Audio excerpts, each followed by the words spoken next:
जय हिंद दोस्तों, उम्मीद करता हूं आप सब बहुत अच्छे होंगे। मोदी सरकार के पिछले 11 साल के कार्यकाल में बहुत ही कम बार ऐसा देखा गया है कि भारत की पार्लियामेंट सुबह 3 बजे तक चली हो और सांसदों को अपने घर लौटते लौटते सुबह के 5 बज गए हो। लास्ट वीक भारतीय पॉलिटिक्स बहुत बड़े हाई वोल्टेज ड्रामे के बीच से गुजरी, जहां सदनों के अंदर पक्ष और विपक्ष दोनों बहुत ज्यादा अग्रेसिव दिखाई दिए।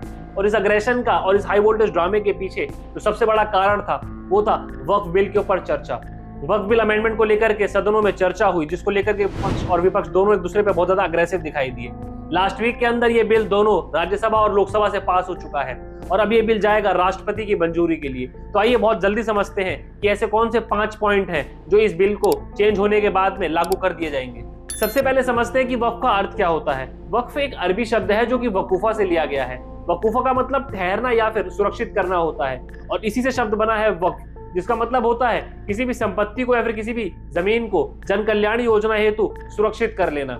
इस्लामिक धर्म के अनुसार जो जमीनें किसी भी इंसान द्वारा किसी भी धार्मिक उद्देश्य से दान कर दी जाती हैं उन सबको वक्फ कहा जाता है, जिसके बाद में उस जमीन पर कोई भी अपना क्लेम नहीं कर सकता है, कोई भी अपना दावा नहीं कर सकता है, कोई भी उसे अपने यूज में नहीं ले सकता है, क्योंकि वो जमीन ऑलरेडी वक्फ कर दी गई है जन कल्याणी योजनाएं हेतु। तो आइए जल्दी से समझने की कोशिश करते हैं कि वक्फ के इस बिल के पास होने के बाद में कौन से ऐसे 5 बड़े बदलाव हैं जो देखने को मिलेंगे। दोस्तों, इसमें पहला सबसे बड़ा बदलाव है वो है वक्फ की धारा 40 का संशोधन। वक्फ की धारा 40 क्या कहती है और इस बिल के आने से पहले इसमें कैसे कानून काम करता था, आइए पहले इसको समझ लेते हैं। वक्फ की धारा 40 ये कहती थी कि वक्फ का बोर्ड किसी भी पर्टिकुलर प्रॉपर्टी के ऊपर अपना क्लेम कर सकता है, फिर वो चाहे प्राइवेट लैंड हो, कमर्शियल लैंड हो, एजुकेशनल लैंड हो। सिर्फ इतना ही नहीं बल्कि एग्रीकल्चरल और रिलीजियस लैंड पे भी वक्फ अपना क्लेम कर सकता था। और उस क्लेम के अगेंस्ट अगर आपको कहीं अपील करनी है तो आपके पास सिर्फ और सिर्फ एक ही ऑप्शन हुआ करता था, वो होता था वक्फ ट्रिब्यूनल का। और वक्फ ट्रिब्यूनल का वर्डिक्ट ही फाइनल वर्डिक्ट माना जाता था, जिसके अगेंस्ट आप कहीं और अपील नहीं कर सकते थे। मगर इस बदलाव के बाद में अब वक्फ ट्रिब्यूनल के अलावा आप हाई कोर्ट में डायरेक्टली अपील कर सकते हैं। आपके पास 90 दिन का समय होगा। आप वक्फ ट्रिब्यूनल के फैसले के अगेंस्ट जाकर के 90 डेज में अपील कर सकते हैं और उसके बाद में उसकी इन्वेस्टिगेशन की जाएगी, जिसके बाद वहां की राज्य सरकार अपने जिलाधिकारी से इस पूरे मामले की जांच करा करके एक रिपोर्ट सबमिट करवाएगी और उस रिपोर्ट के बेसिस पर ही हाई कोर्ट अपना जजमेंट देगा।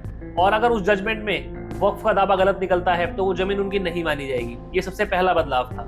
इसके अलावा दूसरा बड़ा बदलाव ये है कि जिन लोगों को इस्लाम धर्म अपनाए हुए 5 साल पूरे नहीं हुए हैं वो लोग अपनी संपत्ति को दान नहीं कर सकते हैं वक्फ बोर्ड को। इस बिल के आने से पहले ये कानून था कि इस्लाम धर्म के अंदर कोई भी अपनी प्रॉपर्टी को वक्फ बोर्ड को दान कर सकता है जन कल्याण के कामों के हेतु।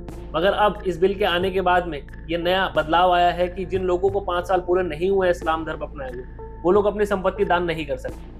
इसके अलावा दूसरा जो बड़ा बदलाव किया गया है वक्फ बोर्ड के अंदर वो ये है कि जिन लोगों को इस्लाम धर्म अपनाए हुए 5 साल पूरे नहीं हुए हैं वो लोग अपनी प्रॉपर्टी वक्फ बोर्ड को दान में नहीं दे सकते हैं। इस बिल के आने से पहले ये कानून था कि कोई भी व्यक्ति अपनी प्रॉपर्टी को वक्फ के नाम पे कर सकता है, मगर अब इस बिल के आने के बाद में जिन लोगों को 5 साल इस्लाम धर्म अपनाए हुए पूरे नहीं हुए हैं वो लोग अपनी प्रॉपर्टी को दान नहीं कर सकते। इसके अलावा तीसरा बड़ा बदलाव ये है कि जिन लोगों ने अपनी प्रॉपर्टी को वक्फ को दान किया है उस प्रॉपर्टी से जो भी इनकम होती है उसमें एक पर्टिकुलर अमाउंट का परसेंटेज उस फैमिली को जाता है, जिसके अंदर सिर्फ पुरुष ही पहले एलिजिबल हुआ करते थे। लेकिन अब इस बदलाव के बाद में उस पर्टिकुलर अमाउंट के लिए, उस परसेंटेज के लिए महिलाएं भी एलिजिबल हो गई हैं, यानी कि महिलाएं भी अब उत्तराधिकारी होंगी उस संपत्ति की जो वक्फ में दान की गई है। इसके अलावा चौथा बड़ा बदलाव ये होगा कि जितनी भी जमीन है, जितनी भी प्रॉपर्टी वक्फ के पास है उन सारी प्रॉपर्टीज की डिटेल को ऑनलाइन पोर्टल पर अपलोड किया जाएगा। हर एक इंफॉर्मेशन पोर्टल के ऊपर अवेलेबल होगी, जिससे कि इस पूरे के पूरे बोर्ड को ट्रांसपेरेंसी से मॉनिटर किया जा सके। इसके अलावा पांचवा और महत्वपूर्ण बदलाव ये है कि जितनी भी प्रॉपर्टी वक्फ के पास है उन सारी प्रॉपर्टीज की सारी डिटेल को ऑनलाइन पोर्टल पर अपलोड करने के साथ साथ गवर्नमेंट ऑफिशियल से भी शेयर किया जाएगा, यानी कि किस प्रॉपर्टी को किसने दान किया है, ये प्रॉपर्टी कहाँ से आई, इस प्रॉपर्टी से कितने पैसे की आमदनी हुई और इस प्रॉपर्टी की देख रेख करने वाले लोगों के लिए सैलरी कितनी ऑफर की जा रही है। यानी कि इस पूरे के पूरे प्रोसेस को ट्रांसपेरेंट बनाने के लिए इन 5 बड़े बदलावों को किया गया है ताकि इनकी परफॉर्मेंस में, इनकी फंक्शनिंग में और ज्यादा इंप्रूवमेंट आ सके। तो साथियों, ये थे 5 इंपॉर्टेंट चेंजेस जो कि इस बिल के पास होने के बाद में लागू कर दिए गए हैं। अब आने वाले समय में ये देखना होगा कि इस बिल के पास होने के बाद में वक्फ बोर्ड की पूरी फंक्शनिंग में कितना सुधार आता है।